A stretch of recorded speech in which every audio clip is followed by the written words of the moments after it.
माझी डिलिव्हरी झाली आणि दुसऱ्याच दिवशी माझी सासू नुकतेच जन्मलेल्या माझ्या बाळाला माझ्या नंदीच्या कुशीत देत म्हणाली, आजपासून माझी माधवी या मुलाची आई आहे. पण पुढच्या क्षणी जे घडलं त्याने सगळ्या दवाखान्यात भयान शांतता पसरली. माझे नाव रेणुका. माझ्या लग्नाला 2 वर्ष झाली आणि या 2 वर्षात मी पहिल्यांदा आई होणार होते. लग्नानंतर मी या घराला आपले मानले. या घराला, या घरातल्या सगळ्यांना मनापासून स्वीकारले. सासूबाईंची प्रत्येक गोष्ट ऐकत असायचे. कधीच कुठल्या गोष्टी नकार दिला नाही. माझ्या धाकट्या नंदेला, माधवीला मी माझ्या लहान बहिणीसारखी मानत होते. तिच्या प्रत्येक सुखदुःखात तिची साथ दिली. पण मला माहीत नव्हतं की एक दिवस तेच लोक माझं मातृत्व हिसकावून घेण्याचा प्रयत्न करतील. माझ्या नंदेच्या लग्नाला 5 वर्ष झाली होती, पण अजून ती आई झाली नव्हती. देवाने अजून तिच्या पदरात बाळाचे सुख दिले नव्हते. या गोष्टीचे दुःख मला पण वाटत होते.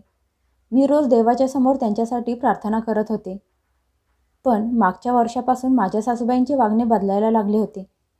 त्या सारख्या बोलत असायच्या, देवाने तुझ्या पदरात पहिला मुलगा जन्माला घातला तर तू तुझे बाळ तुझ्या नंदीच्या पदरात घाल, म्हणजे तिची पण आई होण्याची इच्छा पूर्ण होईल. पण मी प्रत्येक वेळी सासूचे बोलणे चेष्टेत घेत असायचे. एक दिवस तर मी हसता हसता माझ्या सासूला म्हणाले, आई, बाळ दुसऱ्यांच्या पदरात देणे खेळ थोडीच असतो. त्या दिवशी माझे बोलणे ऐकून त्यांच्या चेहऱ्यावर आलेला नाराजपणा आज पण मला चांगलाच आठवत आहे.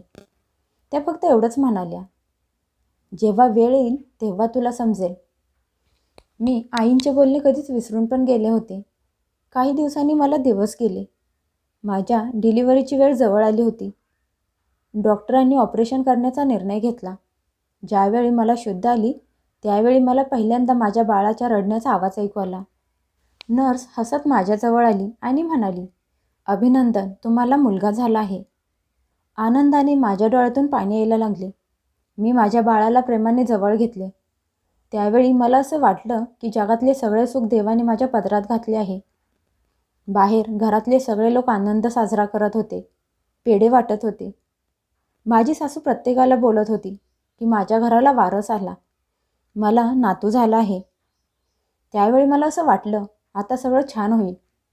पण मला काय माहीत होतं की खरं वादळ अजून यायचं बाकी आहे. दुसऱ्या दिवशी डॉक्टर मला म्हणाले, तुमचे ऑपरेशन झाले आहे, त्यामुळे अजून 4 दिवस तुम्हाला दवाखान्यात राहायला लागणार आहे. मी वॉर्डमध्ये आराम करत होते. त्याचवेळी माझी सासू, नणंद माधवी आणि माझा नवरा रोहित तिथे आले. त्यांच्या हातात आमचा मुलगा होता. त्यांनी प्रेमाने माझ्या बाळाला माझ्या जवळ झोपवले. मी त्यांच्याकडे बघून हसत होते. तेव्हा माझी सासू अचानक म्हणाली, रोहित, तुझा मुलगा तू तुझ्या बहिणीच्या कुशीत दे. मला असं वाटलं की थोड्या वेळासाठी देण्यासाठी बोलत असतील. माझ्या नवऱ्याने पण माझ्या बाळाला माझ्याजवळ उचलून माझ्या नंदीच्या हातात दिले. त्यांनी पण प्रेमाने माझ्या मुलाला जवळ घेतले आणि त्याच्यावर प्रेम करायला लागल्या. पण पुढच्या क्षणी माझी सासू त्यांच्या मुलीच्या डोक्यावर हात ठेवून प्रेमाने म्हणाली, घे माधवी, आजपासून हे बाळ तुझं झालं. आजपासून हा तुझा मुलगा आहे. देवाने तुझ्या पदरात घालण्यासाठीच त्याला आमच्या घरी जन्माला घातले आहे. सासूचे बोलणे ऐकून माझ्या कानांवर विश्वासच बसला नाही. मी ऑपरेशन झाले असून पण वेदनेत उठण्याचा प्रयत्न करत म्हणाले, आई, तुम्ही हे काय बोलत आहात? माझी सासू खूप शांत स्वरात म्हणाली, रेणुका, तू अजून तरुण आहेस. तुला अजून मुलं होतील. पण माझ्या मुलीची ओटी कधीच भरणार नाही. ती कधीच आई होऊ शकत नाही. त्यामुळे आम्ही निर्णय घेतला आहे की या बाळाला माधवीला द्यायचं. त्यांचं बोलणं ऐकून मला असं वाटलं की माझा श्वास थांबला आहे. 9 महिने माझ्या पोटात वाढलेल्या माझ्या बाळाला सासूने असेच मला न सांगता त्यांच्या मुलीला देण्याचा निर्णय घेतला. मी थरथरत्या आवाजात रडत म्हणाले, आई, हे बाळ माझं आहे. काहीही झालं तरी मी त्याला ताईंना देणार नाही.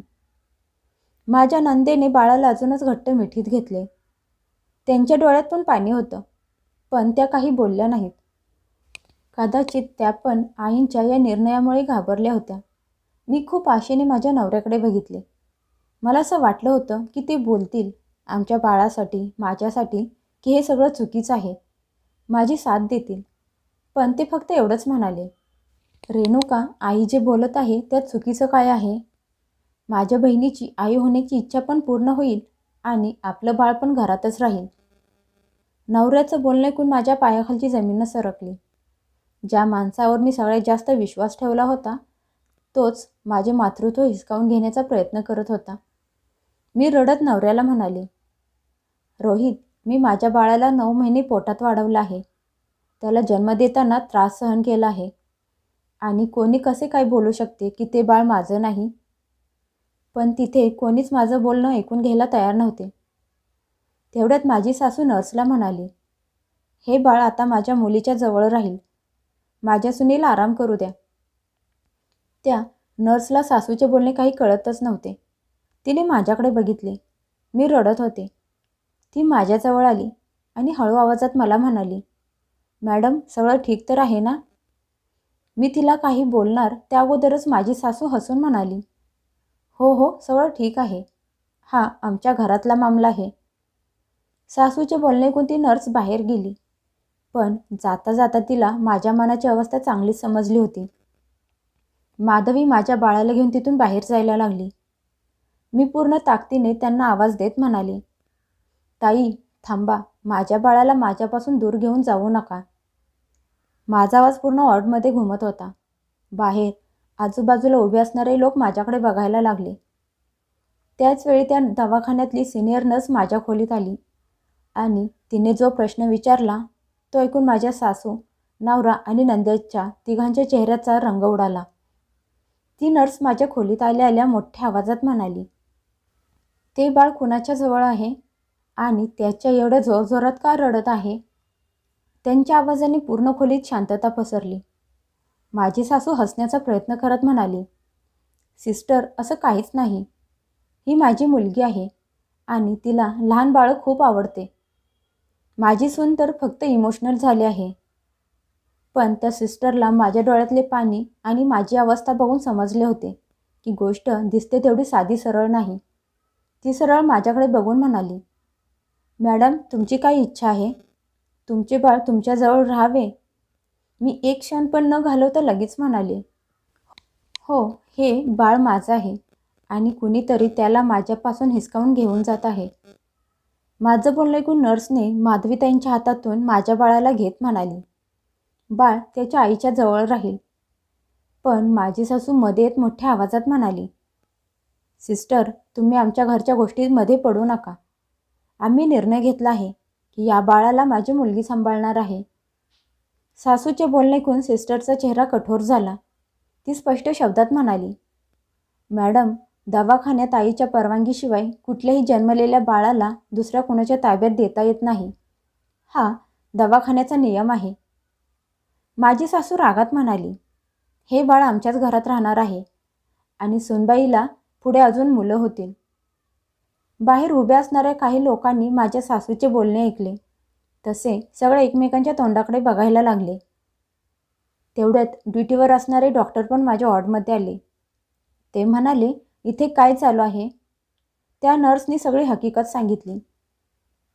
डॉक्टर माझ्या नवऱ्याकडे बघून म्हणाले, तुम्ही या बाळाचे वडील आहात का? रोहितने हो म्हणून मान हलवली. डॉक्टर पुढचा प्रश्न विचारत म्हणाले, तुमच्या बायकोच्या इच्छेविरुद्ध त्यांच्या बाळाला दुसऱ्या कुणाला देण्याबद्दल बोलले जात आहे का? रोहित काही वेळ शांत बसले. माझ्या सासूने त्यांच्याकडे बघितले.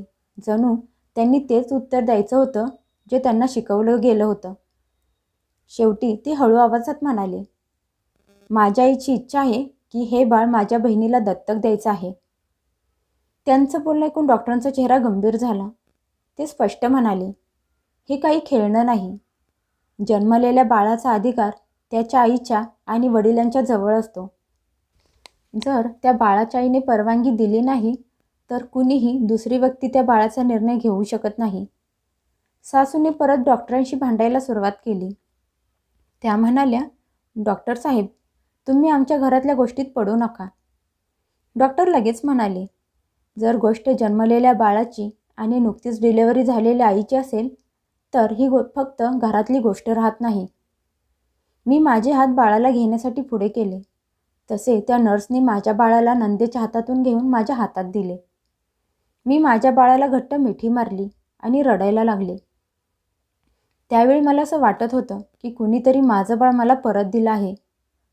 मला असं रडताना बघून माधवीताईंच्या डोळ्यातून पण पाणी यायला लागलं. त्या पहिल्यांदा हळू आवाजात म्हणाल्या, "वहिनी, मला माफ कर. मला तुझ्या बाळाला तुझ्यापासून हिसकावून घ्यायचं नव्हतं. पण आईच्या समोर मी काही बोलू शकले नाही." त्यांचं बोलणं ऐकून मी शांत बसले. त्यावेळी माझ्यासाठी माझे बाळ महत्त्वाचे होते. डॉक्टर माझ्या सासूला म्हणाले, "यापुढे जर असाच बाळाच्या आईवर दबाव बनवला गेला तर आम्हाला पोलीस कंप्लेंट करायला लागेल." हे ऐकून माझ्या सासूचा चेहरा उतरला. माझ्या खोलीच्या बाहेर खूप लोक जमा झाले होते. पूर्ण दवाखान्यात हीच चर्चा सुरू होती की कुठली तरी सासू सुनेच्या नुकतेच जन्मलेल्या मुलाला हिसकावून तिच्या मुलीला देणार होती. रोहित लाजेने मान खाली घालून उभे होते. पण माझ्या मनात सगळ्यात मोठे दुःख या गोष्टीचे होते की माझ्या नवऱ्याने माझ्या मनाची अजिबात पर्वा केली नाही आणि नाही माझी साथ दिली. संध्याकाळपर्यंत घरातले वातावरण शांत झाले होते.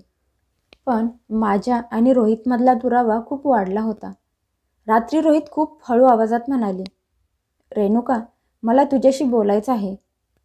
मी त्यांच्याकडे न बघता म्हणाले, "आज माझी तुमच्याशी बोलण्याची अजिबात इच्छा नाही. आज मला फक्त माझ्या बाळाच्या सोबत राहायचं आहे." इकडे माझ्या सासूला समजले होते की त्यांचा निर्णय फक्त घरातच नाही तर दवाखान्यात पण त्यांच्या बदनामीचे कारण बनलं आहे. पण त्यांना अजून पण आशा होती की घरी आल्यावर त्या मला या गोष्टीसाठी तयार करतील. त्यांना जरासुद्धा कल्पना नव्हती की या घटनेनंतर सगळ्यात मोठा निर्णय मी नाही तर त्यांचा स्वतःचा मुलगा घेणार होता आणि तोच निर्णय या पूर्ण घराचे आयुष्य बदलणार होता. दुसऱ्या दिवशी मला दवाखान्यातून घरी सोडले. मी पूर्ण रात्र माझ्या मुलाला जवळ घेतले होते. आता माझा कुणावरही विश्वास राहिला नव्हता. माझा नवरा बराच वेळा माझ्या खोलीत आला, पण मी जास्त त्यांच्याशी बोलले नाही. इकडे माझी सासू मला घरी घेऊन जायला आल्यावर सारखी सारखी बोलत होती, "जे झालं ते विसरून जा. घरी गेल्यावर आपण आरामात बोलूया." पण माझ्या मनात एकच गोष्ट घुमत होती. ज्या घरातल्या लोकांनी माझ्या बाळाला माझ्यापासून हिसकावून घेण्याचा प्रयत्न केला, त्या घरात मी आरामात कशी राहू शकते? डिस्चार्ज पेपर पूर्ण झाल्यानंतर रोहित गाडी बाहेर काढायला निघून गेले. तेवढ्यात मी माझ्या बाबांना फोन केला आणि फक्त एवढंच म्हणाले, "बाबा, मला दवाखान्यातून घ्यायला या." अर्ध्या तासातच माझे बाबा दवाखान्यात पोहोचले. मला बघून त्यांचे डोळे भरून आले. त्यांनी माझ्या डोक्यावर प्रेमाने हात ठेवला आणि म्हणाले, "चल बाळा, आपल्या घरी चल." तशी माझी सासू लगेच म्हणाली, "अहो रेणुकाचे बाबा, रेणुका आमच्यासोबत आमच्या घरी जाणार आहे. छोट्याशा गोष्टीला एवढं मोठं बनवू नका." माझे बाबा पहिल्यांदा कठोर आवाजात म्हणाले, "ज्या घरात एका आईपासून तिच्या 2 दिवसाच्या बाळाला हिसकावून घेण्याचा प्रयत्न केला जातो, तिथे माझ्यासाठी कुठली गोष्ट छोटी नसते." तेवढ्यात रोहित पण तिथे आले.